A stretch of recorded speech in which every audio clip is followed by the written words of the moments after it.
আসসালামু আলাইকুম ভিউয়ার্স, আমি আজকে আপনাদের এই ছোট্ট ফুলটি বানিয়ে দেখাবো। প্রথমে আমি একটি ম্যাজিক সার্কেল বানিয়ে নিব। তারপর আমি 4টি চেইন নেব, 1 2 3 4। তারপর আমি এখানে একটি ডাবল কুশি নিব। এভাবে আমি একটি ডাবল কুশি নিচ্ছি। আমার ডাবল কুশিটি হয়ে গেছে। তারপরে আমি আরেকটি ডাবল কুশি নিব। এই যে দেখুন, আমি আরেকটি ডাবল কুশি নিয়ে নিয়েছি। এখন আমি এখানে 4টি চেইন করব আবারও 1 2 3 4।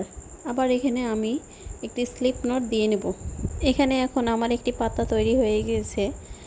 এখন আমি আবারও 4টি চেইন নেব, 1 2 3 4। এখন আমি আরেকটি ডাবল কুশি নেব। ডাবল কুশি আমি করে ফেলেছি দেখুন। এখন আমি আরেকটি ডাবল কুশি করব। এখানে দেখুন, আমি আরেকটি ডাবল কুশি করে ফেলেছি। এখন আমি আবার 4টি চেইন নিব, 1 2 3 4। এখানে আমি একটি স্লিপ নট দেব। তারপর আবারও 4টি চেইন নেব, 1 2 3 4। তারপর আমি এখানে আরেকটি ডাবল ক্রোশেট বানিয়ে নেব। দেখুন, আমি ডাবল ক্রোশেট বানিয়ে নিয়েছি। তারপর আরেকটি ডাবল ক্রোশেট বানাবো। আমি ডাবল ক্রোশেটটি বানিয়ে নিচ্ছি। এখন আমি আবারও 4টি চেইন নেব, 1 2 3 4। তারপর আমি আরেকটি স্লিপ নট দিয়ে নেব এখানে। তারপর আমি আবারও 4টি চেইন নেব, 1 2 3 4। তারপর আমি আরেকটি ডাবল ক্রোশেট বানাবো। দেখুন, আমি ডাবল ক্রোশেটটি বানিয়ে ফেলেছি। এরপর আবারও একটি ডাবল ক্রোশেট নেব। এখানে আমি ডাবল ক্রোশেটটি বানিয়ে নিচ্ছি। তারপর আমি আবারও 4টি চেইন নেব, 1 2 3 4। এখানে আমি আবার স্লিপ নট দিব। তারপর আমি আবারও 4টি চেইন নেব, 1 2 3 4। তারপর আমি আরেকটি ডাবল ক্রোশেট বানিয়ে নেব। এখানে আমি ডাবল ক্রোশেটটি বানিয়ে নিচ্ছি।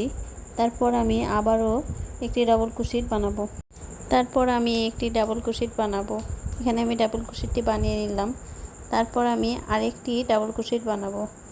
এখানে আমার ডাবল ক্রোশেটটি বানা হয়ে গেছে। তারপর আমি আরও 4টি চেইন নেব, 1 2 3 4। এখন আমি এখানে স্লিপ নট দিব। দেখুন, আমার ফুলটি সম্পূর্ণ শেষ হয়ে গেছে।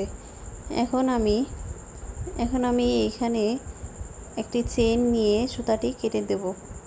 তারপরে দেখুন, আমার সুন্দর একটি ফুল তৈরি হয়ে গেছে। এই সুন্দর ফুলটির পিছন দিকে আমি এখন 2টি গিট দিয়ে দিব, যাতে ফুলটি খুলে না যায়। ভিডিওটি যদি আপনাদের ভালো লেগে থাকে তাহলে একটি লাইক করুন এবং কুশি কাটার ভিডিও পেতে আমার চ্যানেলটি সাবস্ক্রাইব করে রাখুন। ধন্যবাদ সবাইকে।